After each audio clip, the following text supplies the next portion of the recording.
You're watching the Scottish Football Zone with all the build-up and reactions.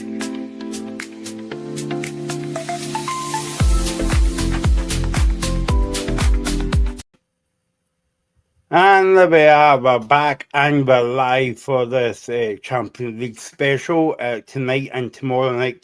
Tomorrow night's all about Celtic. Tonight's all about Rangers as they kick on Club Blues at Ibrox. It's 8 o'clock kickoff. And, well, you can't have a Champions League game without the top team, so we've got the top team here. I don't know what that says about me, but there you go. We are joined by Ethan. How are you? Yeah, good. Excited to get on with more football. I love to have it back. It's been a really entertaining start, both on a domestic and European front for Scottish football. So yeah, really excited, and 4 big ties ahead of us. Yeah, keep it up, because I saw today that there's a bit of a gulf between the Champions League money and the Europa Cup money as well. At 40 million, but in the Europa League, I think you get 30 million as well. So it's a bit of a difference. And also, I'm delighted to have on the show Graham McGarry. Graham, right, for the Glasgow Times. Hi, mate. Hi, thanks for having me on. The Herald, Glasgow Times, the National, the Celtic Way, the Rangers Review. They've got me doing everything these days. So, no, delighted to be on, mate. Thanks for having me. Yeah, no, exactly. Thanks for being here. Get your comments coming in. We're going out on the usual channels tonight. We're on Facebook, YouTube, X, and Instagram. So get your comments coming in. Get your predictions coming in, actually, who will start the game, and if what the score line will be at Ibrox tonight. Ethan is our across our team lines. So as soon as we get them, we'll bring them to you here on the Football Zone. And while I'm doing a wee bit of spiel here, don't forget to sign up to our YouTube channel. We're on the Scottish Football Zone. It's a new channel that we set up this season, and also we're on X as well, and our handle is up at the top. Right, guys, let's get into this game tonight. Rangers against Club Blues, and Ethan, it's going to be a different atmosphere tonight. Obviously, they met a few weeks ago in the sunshine in Glasgow with maybe about 20,000 at the game, but it's going to be a different atmosphere and a full house tonight. Yeah, definitely. Completely different atmosphere, game, and I think I say this about the Celtic and Rangers, and probably for Aberdeen and Hibs this season as well. These games are the biggest ones of the season financially anyway. The £40 million, as you said, is something you don't want to miss out on. And Russell Martin and Rangers will look, especially that the 49ers consortium, they've obviously put a lot of money into the club over the takeover, and they want to see a bit of that come back through the Champions League money. So it's a massive tie for Rangers. A really difficult one as well. Club Brugge, seasoned sort of Champions League team nowadays, and yeah, it'll be a real step up in quality from, I think, what Rangers have come up against in Panathinaikos and Victoria Pilsen in the previous rounds. And Graham, it's a big couple of weeks for Rangers. Actually, they face Blues tonight, but also they've got an away game at the weekend against St Mirren. Was it off? And it's now on. And then they've got a small matter of the Old Firm game coming up in a few weeks' time. But I'm sure everyone associated with Rangers will be concentrating on the 90 minutes tonight. Yeah, absolutely. I agree with Ethan. I think it's a very big night for Rangers this, and a big night for Russell Martin, because these big games have come very early in his tenure. He's obviously trying to change the style of play. It's not really went so smoothly so far. I think probably in 8 of the 9 games they've played so far, I think they've been poor. The sort of exception being the Victoria Pilsen game.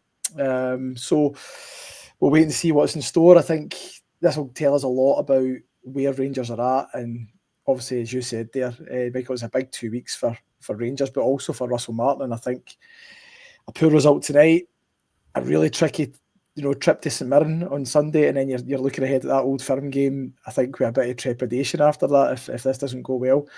And I've got to say, I saw Club Brugge or Brugge, however they pronounce it, last season when they played Celtic at Celtic Park, and I thought they were outstanding. I thought they were very unlucky to come away with just a 1-1 draw that night. So, yeah, a real difficult tie, and I think it's quite a massive test of Russell Martin's Rangers, and a big sort of milestone for him if he can get a result. Yeah, and I suppose that Ethan, that we've spoke about Russell Martin's kind of short tenure, if you want to call it, because he's only played 4 or 5 games now. And I know when we done the first show at the beginning of the season, we were like that. Well, I don't know if he was the fans' number one choice, but hey, he's in a job. You've got to support him, and if he wins tonight, and I know it's only half time in the tie tonight, but if he wins these 2 next game, he's going to win more fans over. Yeah, these are the biggest games. These Champions League playoff games. The first 2 rounds, I think Rangers were going into them as favourites, and although, as Graham said, and I would agree, they weren't perfect and by any means in any of the games apart from Victoria Pilsen at home, which was obviously a standout performance this season. They will need to step it up. They'll need to produce their 2 best performances of the season by quite a distance, I would say, across the 2 legs to get past this Club Brugge team. And if it doesn't go well in this across these 2 ties, then you've got Celtic, and if Russell Martin can't be successful in any of those 2 challenges, then he's really going to be under a lot of pressure. So he needs to get at least one of them, you would say, right, and this one obviously comes first, so that'll be the focus. Then it's St Mirren away at the weekend, then it goes back to Bruges in Belgium for where Rangers will be hoping to hold on to a lead that they hopefully create tonight at Ibrox. Of course, Graham, you made the comment there that Celtic played Club Blues last season, and they were kind of, it was a good game at Celtic Park and all the rest of it. But there you go. There's another Graham. It's commenting on the chat as well, and he was saying that Blues were outstanding against Celtic last season. It's going to be a very tough tie for Rangers. I think they need to take a lead to Belgium, and I think that's what any team needs to do. But I mean, if you were Russell Martin, and as I always say to the guys in the show, if you were Russell Martin or Brendan Rodgers or any kind of manager, you would prefer the second game to be at home, because obviously you've got the backing of 50,000. But obviously they're not at home. They've got to take a league over to Belgium. Yeah, absolutely, mate. And I think we're a worry for Rangers tonight. Mentioning that game last season, what Club Brugge did really well was they pressed really high up the pitch and put Celtic under a whole lot of pressure. And I know that Russell Martin is trying to build out from the back, and I think it's laudable, and I think in the long term it's going to reap benefits for Rangers. I think at this stage in their development it's going to be a massive test to see if they can handle that and play through it, especially at Ibrox, because everybody knows that when Ibrox is up and it's behind the team, it's so daunting for the opposition. However, if Rangers give the ball away a couple of times early on and they're playing about with it in deep areas in their own box, the crowd will start to get on their back, and that can be a really difficult place to be for a Rangers player. So, yeah, I mean, I know I'm sitting in the fence here. It could go one of 2 ways, but my feeling and my sort of fear is that it might go, the negative way for Rangers, because I just think that what Club Brugge showed against Celtic last season is they're so polished at that, they're so used to it, and they were very accomplished at it. And Rangers are still very much in this kind of infancy of the Russell Martin era, and trying to put this style of play, into fruition. So I do have my fears for tonight, I've got to say. And yeah, if they can take any sort of lead over to Belgium, or even staying in the game, just to level would be great. And that gives them another week to try and work in things and maybe get a wee bit more comfortable. And with Rangers, we always say it on these European nights, you just don't know. You know, they can turn up, struggle against Dundee and Motherwell, and then they can, you know, blow Leipzig off the park or something like that. You know, so who knows what we're in for? But as I said, I think with the styles, I really, if I was a betting man, which I'd be putting my money on Club Brugge tonight. I'm afraid. There you go. So Ethan has now got the team news for my books tonight. Yeah, so in goals is Jack Butland, no surprises there. The back four at right back, Max Aarons preferred to James Tavernier. It's the familiar centre-back partnership of Nasser Djigat and John Sutter, who captains the team tonight. Jayden Magoma, the signing from Brentford, starts his first game at left back. Midfield is Joe Rothwell, Nicholas Raskin, who is of course a former Club Brugge player, Mohamed Diamande with the front three of Oliver Ant-Man, Deshedi Gassama and Danilo, who leads the line, obviously in place of the injured Cyril Dessers. So I think it's the one player Russell Martin said would be touch and go to make the squad tonight, and he hasn't made the squad tonight. But apart from that, it's pretty much a full-strength Rangers team, and that's the team Russell Martin's went with. There you go. What's your thoughts on that team tonight, Graham? A couple of surprises, I think. I'm kind of surprised that he's throwing Magoma right in there. I know that that's a problem position for Rangers, and he did have some success, obviously, putting Ant-Man in for his first game, straight off the plane, basically. So he's obviously thinking that Magoma can come in and do that as well, but I think that's a bit of a risk. And at the top of the pitch, I know he's not 100% fit, but I would have been tempted to go with Igaman instead of Danilo. I just don't think Danilo's shown anything this season whatsoever. So I think it's a big night for him as well to try and show that he's still got something to offer for Rangers, because at the moment I would have him as third choice when Igaman's fit, and I think they'll bring another striker in as well. So I think his future's on the line. I'm actually a wee bit surprised that Russell Martin's persevered with him.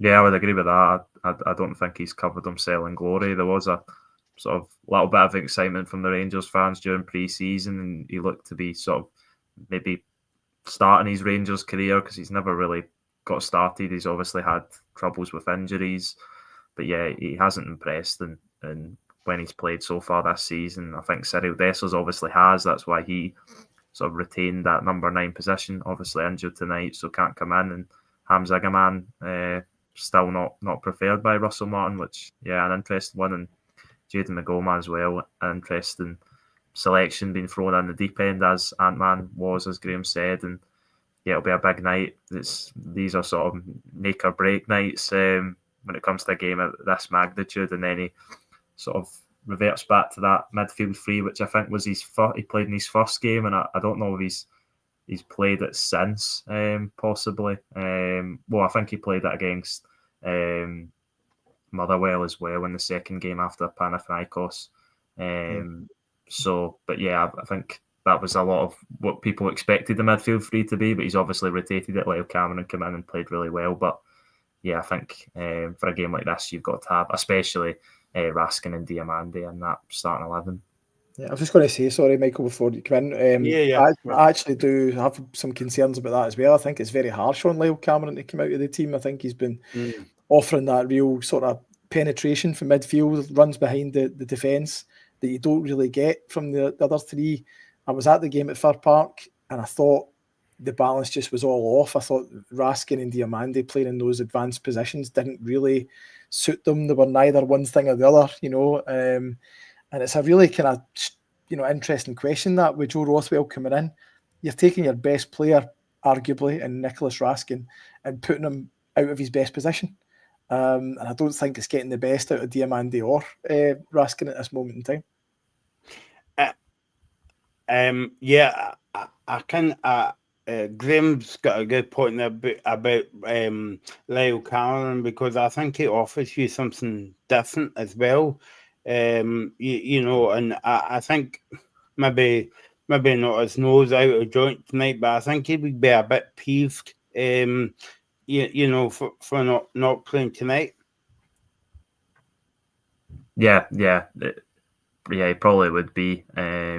The performances he's put in he maybe would have expected to keep his place, but obviously Russell Martin's decided to roll the dice again, as he has done a lot already in his time at Rangers, and it'll be interesting to see how it pans out for him in that midfield. But yeah, I agree with Graham. I don't think Raskin or Diamandi are being best utilised in the system that he wants to play with the 2-8s. And yeah, I mean, eventually you would think that it might come good, but against a top opposition, maybe isn't the best time to sort of hope for that tonight.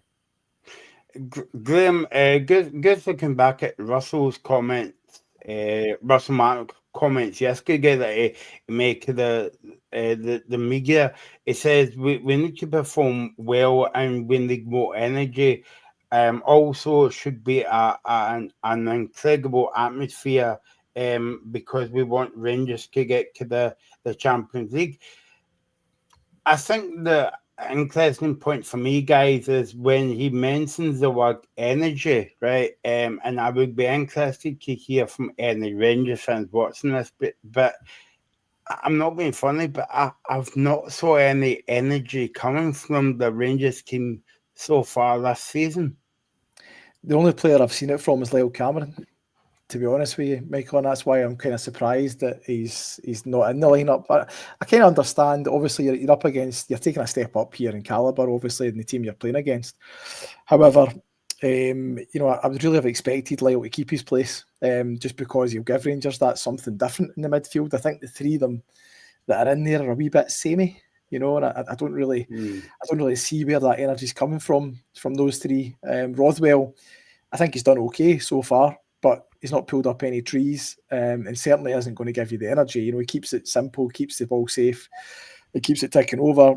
And as we discussed before, I think Raskin and Diamandi just don't really know what they're doing in those new positions. If it was me myself that was there, and there's a reason I don't get paid the big bucks like Russell, I would have had Rothwell out of the team, and I'd have had Raskin, Diamandi and Lyle Cameron, for exactly that reason you mentioned, Michael, the energy. And I think he brings that. I think as well, Graham makes a good point in the chat about do you think it's a bit too early in the season to say the next couple of weeks are kind of make or break for Rangers? I don't think it is, even because obviously 40 million, if they don't get that, it's big bucks to Rangers and Celtic will be the same, tomorrow night as well. But as I said at the top of the show, they've got a big for the couple of weeks coming up. They've got Club Blues, St Mirren away to Belgium next week, and then Celtic comes calling that Sunday. Yeah, I think it is. I don't know. I don't think Russell Martin's going to lose his job no matter what happens over the next few weeks. But certainly from a fan point of view, it is make or break, because Champions League, Rangers want to be there. They want to get the financial success from being there. St Mirren away at the weekend won't be an easy game. They'll expect to win because they obviously haven't won yet in the Premiership, and then they obviously always expect to beat Celtic, especially at home. So yeah, if it doesn't go well for Russell Martin, he'll be under massive pressure, and he already is under massive pressure from the support. But I think the owners will stick with him regardless, because they've obviously got a plan in place with him. But yeah, it's a massive few games for him. He needs to get some positive results in there, and at least have something for the Rangers fans to sort of cheer about, because so far there obviously hasn't been. And apart from the Champions League, where they have made it through the 2 rounds, although they would have expected to based on the opposition. And yeah, we kind of get that, Graham, about fans, but fans prefer winning games and having 25 shots as for what you could say as well. But I mean, in a serious point, Rangers fans are paying big money to go along there tonight and buying season tickets. They haven't saw they're scraping past in games, but they haven't saw a kind of 90-minute performance for a long time. I would maybe go back to Michael Beale's time at Rangers. They haven't put that 90-minute performance together. It's always been bit parts. They haven't put it all together. Yeah, I think it's tricky. I mean, I think going forward, they started to show one or two wee signs in that Victoria Pilsen game that they could do something there. But at the back, I think is a real worry. You know, the amount of shots that Rangers are allowing on their goal at the moment. Thankfully, Jack Butland is kind of shaking off that period of really bad form he had last season. He's been outstanding, I think, in the opening weeks of the campaign. And it's just as well, really, because the volume of shots that are going at that Rangers goal, I don't think I've ever seen that. You know, the amount of chances that they're giving up. Any Rangers team that I can really remember off the top of my head. So there's loads of work for Rangers to do at both ends of the pitch. And it's not really just about putting a 90-minute performance together. It's putting in a complete sort of team performance where they look solid and they look a threat going the other way. And sporadically, they look a threat. Sometimes they look okay at the back. Sometimes the passing's coming off. But they're never putting anything together. And I just wonder, you know, I know Ethan was saying there, and he's absolutely right, that it's way too early for talking about, you know, Russell Martin getting the sack. But the only thing I'm basing that on is because the owners chose him. The new owners chose him. This is Scottish football at the end of the day, you know, so crazier things have happened and a manager's been sacked, you know, a month or two into the job. But I just would like to see, for Russell's sake, some signs that there's progress, because I think he's a good guy and I think he is a good coach.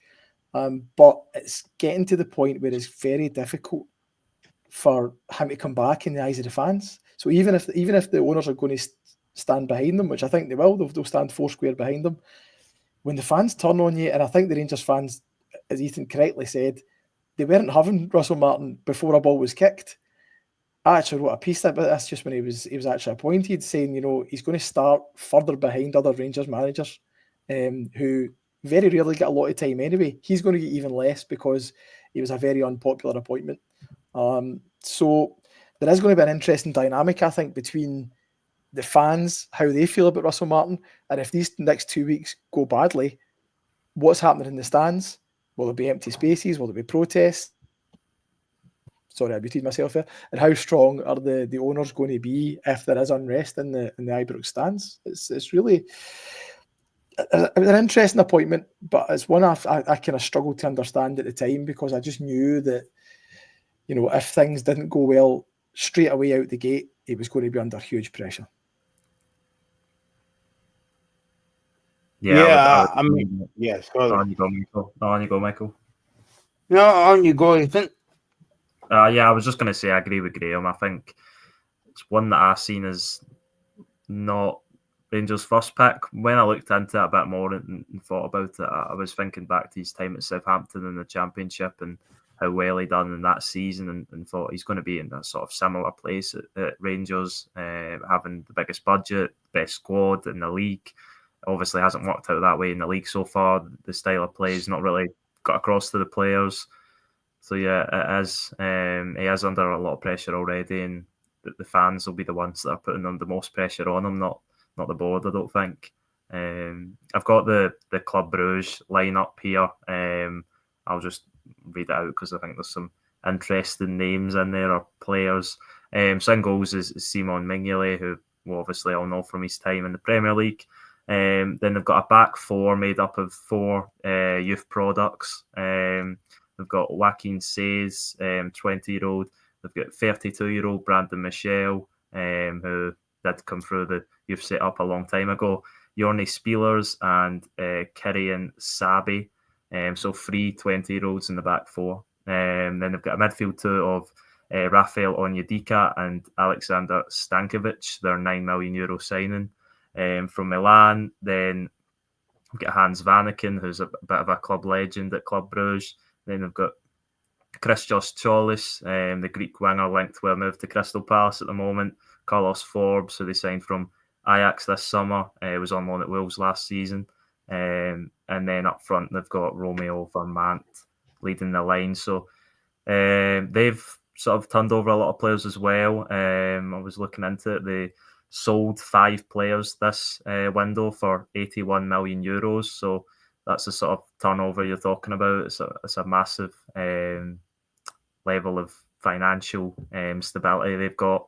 And they've brought in 5 players, pretty much direct replacements for €36 million. So it's a big club, Club Brugge. As I said, I think they've qualified for the Champions League in 6 of the last 7 seasons, making the knockout rounds the last twice they've been there. So it's a real uphill battle for Rangers, especially when they've not really impressed so far. But as we always say, it's Rangers in Europe. They've always got a surprise up their sleeve, so we'll never know. And that's probably what gives a lot of Rangers fans confidence going to the game tonight, not because of the way they've been playing, but because they always seem to pull off miracles in European competition. We are joined by a new signing, Reagan. We've signed him for 25 minutes tonight, so thanks for being on the show, Reagan. Graham, I'm going to think like a bit of an echo here because Graham's asked you a question. It says, can Graham see a style of what Martin is trying to do? Honestly, Graham, no. I think we all know what he's trying to do. I think he's trying to obviously build out from the back, play through the phases, work the ball up the pitch that way. I think where the trouble is coming is that it's not happening quick enough. I think the Rangers players are a bit confused at the moment. They're taking way too many passes, way too many touches. The ball's been worked through the pitch far too slow. If they're coming up against, a deep lying team like Dundee, they're basically wasting time until they get to the edge of the box, and they don't seem to have any invention when they get there. I think they're too easy to play against in terms of set plays. You look at that Dundee game again, gave up chance after chance. Dundee could have scored 2 or 3. Yeah. You look at the Motherwell game, when they are building out for the back against a high pressing team, as Motherwell did in that game. Motherwell went right after them. They really struggled to get out. And they coughed the ball up in really dangerous areas.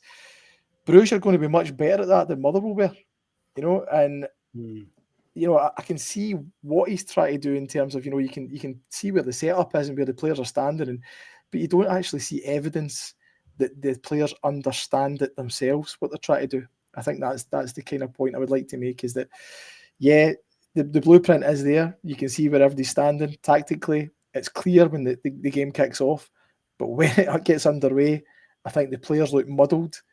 As I said, they're taking too many passes, taking touches where they don't need to, and I just don't see the penetration. So, to sum it up, Graham, I know what he's trying to do, but I don't see the evidence. Yeah, I totally agree with you. I think the Rangers just look as if they're overdoing it. I think something that followed a bit more quicker, because I feel like sometimes they overdo it and they're trying too hard, and obviously they're trying to adapt to a new tactic and stuff like that. But I think there also needs to be a realisation that I think Russell Martin says in his first press conference that he is able to win, but it's okay winning with a style. But the most important thing with Rangers at the moment is they need to win. It's not about doing it with a style at the moment. It's about making sure they win, because I think Rangers supporters probably expected them to beat Motherwell. No disrespect to Motherwell. I know you support Motherwell, do you, Graham? So, yeah. Tread carefully, Regan. No disrespect to them. And obviously, people are saying in Scottish football that Dundee have got off to one of the worst starts that they've got off to in a long time under Stephen Presley. So I think they're 2 games that Rangers fans fully expected them to win. Then you've obviously got the postponement of the St Mirren match, because Rangers fans were then thinking, well, hopefully that then doesn't mean that we don't go 10 points behind Celtic. So I think this match, I mean, of course, the style is important, but if Rangers get if they get a goal from a set piece and they get one from a long throw in, and I don't think Rangers fans will be. I don't think they'll be complaining too much. I actually think that's a really interesting point you make there, mate, because if you're looking at it logically, Rangers have been stuck in a kind of cycle of failure, bar one season in the last decade or more. And logically, if you were looking at that from the outside, which the 49ers have obviously looked at it as outsiders coming in, you would think you need a manager in there who's got a particular style, who, not maybe an ideologue, but somebody who has a defined way of playing and can get success with it. Then you need to give him time and you need to give him backing to get that right. Because Rangers have been in that doom loop, if you like, a new manager, good start, which Russell hasn't had. They fall away, they sack the manager, they rip it up, they start again. And they've done that, 4 or 5 times since Steven Gerrard left the club. Logically, they should give Russell Martin time. The fans should be able to sit back and go, you know what, we can't keep doing this. It's, we're doomed to fail if we just keep doing that over and over again. But you know what it's like, as soon as the season starts, you want to win games, and it doesn't really matter. And I think Russell Martin would acknowledge that when he's implementing his style, he's still got to win. And that's just the harsh reality of being at Rangers. When they're so far behind Celtic in terms of league finishes the last few years, it's so difficult to see how they bridge that gap if they don't give the manager time. But at the same time, as I said before, this is Scottish football and logic flies out the window when the action gets underway. You just want your team to win. Yeah, on you go, Regan. So I'm just going to say the biggest thing for me over the last few weeks has been that everybody spoke about that he's going to get on so much better than Philippe Clement because of it. He knows how to break down a low block, stuff like that. But I think it's been the complete opposite. I think that it's been a lot harder because if you look at Motherwell played them off the park in the second half of the first game.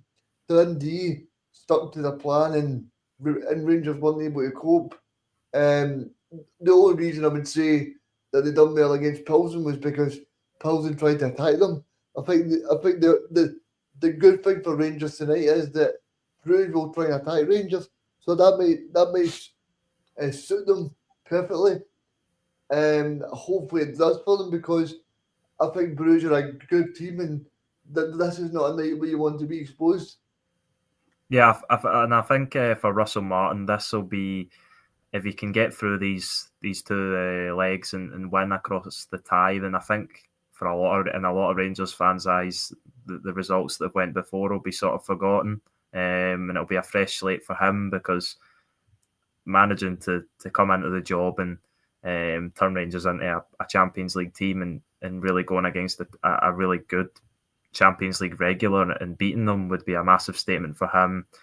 I think he would get backed a lot financially by the board he already has. They've spent nearly 20 million euros without really receiving a big fee for any of their players. Of course, they've been linked with big moves for likes of Raskin and Igaman, but yeah, I think this is a massive 2 games for Rangers. As I said, I think at the top of the show, it's the biggest games of the season for Rangers financially, and it can really dictate, I think, what the fans are thinking going into the rest of the season. See how in terms of like the performances, guys, obviously like last season, not last season, European football that they've been doing well in Scotland, and I would maybe put the League Cup tie in at the weekend, or like they weren't in doubt, but I think they were walking into trouble. Some of the goals that they were giving away very, very cheaply as well, and I can't remember offhand. I think it's 9 players Rangers signed in the cross season. And I suppose like if you're trying to knit that in a short space of time, European football, there's got to be a risk there, Glenn, because they're not really playing with that often together,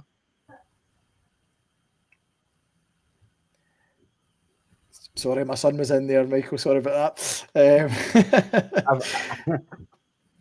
Yeah, no, I thought that was Russell Martin in the background to say that you've got a game tonight. But no, what I was saying was like, I know that we always say about Rangers, and Scotland, the struggle in European football, it's a bit different. But do you not think it's a bit of a risk as well? Because, I mean, Rangers has maybe, signed 9 players in the cross season. And I suppose if you're trying to knit these players together in a short space of time, i.e. pre-season games, and then you're straight into it, like in the European games, surely that's got to be a bit of a risk. Yeah, I do think that, but also I think it's quite clear that Russell Martin knows that he perhaps doesn't have the players to play the sort of style that he wants. And what's really interesting to me is that he's made a big, bold call with James Tavernier, for instance. He thinks Max Aarons, who unfortunately was playing in the left-hand side, so for the start of his career, so he didn't make a great first impression at Rangers. I thought he looked kind of like a fish out of water over that side. He also decided that he's going to be the man to play at right back because he thinks he can play the sort of football that he wants more than the club captain can, which is really brave when you think about it for Russell Martin. And interestingly, I think obviously Aaron started that game against Pilsen, didn't he, at right back, and actually played really well. So I think you're going to see more of that. I think Martin's come in there and he knows he's got to build something and he needs his own players to do it, guys who fit his profile. And he's not scared to throw them in. And I think, listen, it's a big gamble, but it might pay off. In some ways, I think, tonight, as much as this is a massive period for Russell Martin, I don't think anyone expected Rangers to make the Champions League. From where they started, in the summer. I don't think anyone's thinking Russell Martin's going to negotiate 3 qualifiers to get through the 2 that he has, particularly the Panathinaikos game. Okay, they maybe rode their luck a wee bit, but to get through that tie and to get through Pilsen quite comfortably, I think is decent enough. And I think that's probably above par from where people thought he might do in this competition. So there's a wee bit of an element of a free hit about this tonight. As long as they're not embarrassed, I think he can go with that team and really test the new guys in the new system and see how they stack up against what is a very accomplished side. See, I totally agree with you because I think the most important game of the season for Russell Martin was the game against Panathinaikos because that actually made sure the Rangers were guaranteed some sort of European football. Yeah. So because I think if you spoke to Russell Martin behind closed doors, he'd probably tell you that any sort of European football of that season would benefit the players. I don't think that it would be in the playing budget or whatever because the new owners are just in the door. I don't think they're saying that you need to make Champions League football. I think they'd be realistic in terms of bringing in 9 new players, as Michael said earlier. But I just think that in terms of Rangers, it's a sort of free hit because I would even say that Brugge were probably the best team that we've seen at Celtic Park last year. I thought Brugge were really good. I mean, if you look at the Celtic had four home matches against four opposition, and I would say that Brugge, although they were probably the second weakest behind young boys at Bern, you'd probably say that everybody expected Celtic to get 3 points, and I would even say that Celtic were lucky to get just a 1 point. Yeah, I mentioned that a wee bit earlier, Regan. I was just saying that. I was at that game and I thought Bruges were outstanding on the night. And Celtic were very fortunate to come away with the draw, in my opinion. So, yeah, if they produce that level again at Ibrox tonight, it could be a really long night for Rangers. But as you say, I don't think there's as much riding on this particular game for Russell Martin and Rangers as there maybe was for Celtic that night. So, yeah, it's going to be a difficult one, absolutely. Yeah, and I think that touching on a few of the points that you guys mentioned, the goal that night at Celtic Park obviously comes from Club Brugge pressing very high and Celtic scoring. It was quite comical at the time, the own goal. Carter Vickers passing it into his own goal past his own goalkeeper. And the thing that worries me for Rangers tonight is that out of the 3 defenders that we've seen, Max Aarons, John Souttar and Nasser Djiga, I don't think any of them have sort of filled me with confidence on the ball going into a game like this. Obviously, Jaden McGoma we haven't seen yet in that Rangers setup. So if they're going to try and play the same way that they have been, and they will do on Russell Martin from his time at Southampton, then it could be a really damning night for them. But he will obviously look on the upside and think that if we can beat the press, then we can get a lot of success, and we'll just have to see how it goes. But yeah, I do fear the worst for Rangers, but also think that Rangers have, as I said previously, that they've caused a number of shocks in the past, and you wouldn't be surprised if they've done it again. If they do, sorry to put in there, but if they do get a result tonight, in one way it could be very important, because I think the Rangers fans need to see, evidence that this is going to work. They need to very quickly see, okay, there's going to be mistakes, but this long term has got a future. Because at the moment, I don't think there's been any sort of evidence for them to latch onto. There's nothing for them to really buy into so far. If they can do something tonight, or even play very well and beat the press a few times and create chances, even if they don't win the game, I think that would be enough for Rangers fans to say, well, okay, maybe there's a germ of something here that we've just not seen. It's funny because I'm really for managers coming in and trying this style of football. To a lesser extent, they're doing it at Motherwell, which I get dragged along to with my boys every week. And initially the fans were very like, oh my God, clear your lines, I'm having a heart attack here, what's going on? But I know Motherwell's a much less pressurised environment than Rangers, don't get me wrong. Although they can be very moany. You're starting to see that it's coming together. You're seeing them dominating teams and creating chances and not taking any. But really, you can see why he's doing it, and the fans are all on the same page now. At Rangers, we've not had that yet. You need that one performance where you just see them breaking lines and creating chances and getting through that press. And I think then the fans could maybe think, this has got a chance of working. Maybe when you reg out the team news again, and we'll give it to people before we go as well, Ethan. But I think there's one or two ways this can go, right. We can come back on at 10 o'clock to say, yeah, Russell Martin's is a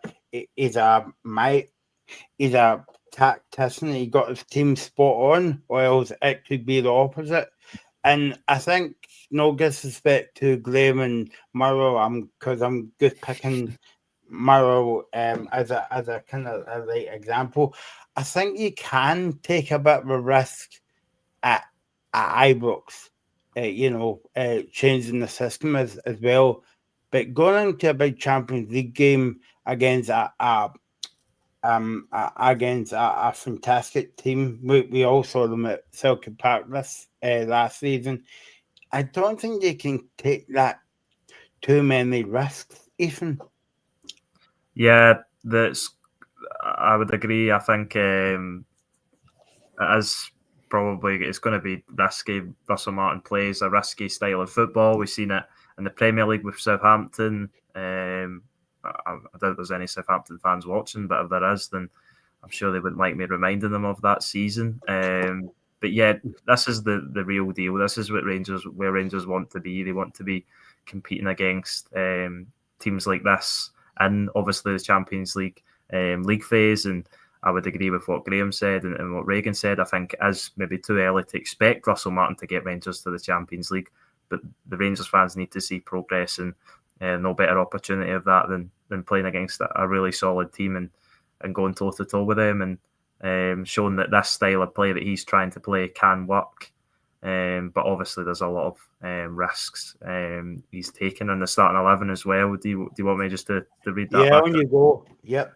So in goes Jack Butland, back four. Max Aaron's in for James Tavernier. John Souttar and Nasser Dajiga, the two central defenders. Jaden McGoma, the 19-year-old Brentford loanies, in for his debut. Joe Rothwell, Mohamed Diamande and Nicholas Raskin make up the midfield three, with Oliver Antman and Jedi Gassama either side of Danilo, who's in for the injured, obviously injured last week. Cyril Dessos, who's the only notable absentee from the squad through injury. That's not including the likes of Jeff Day and Yilmaz, who obviously look to be out the door at Ibrox. And to answer Graham's question earlier on, he put in the chat, yeah, Michael Moore is a sub tonight for Rangers. So there you go. So you could see him at some point during the 90 minutes. That's all, guys. Thanks for joining us here on the Football Zone. Don't forget to subscribe to our channel called the Scottish Football Zone, and we'll be back at 10 o'clock. My thanks to Regan for appearing for about 10 minutes tonight. Sorry, we'll take all of your wage at the end of the week. It's fine. Yeah, and Ethan and Graham for making this debut as well. So thanks for that, and we'll be back at 10 o'clock to look back on the Champions League qualifier between Rangers and Club Blues. You're watching the Scottish Football Zone with all the build-up and reactions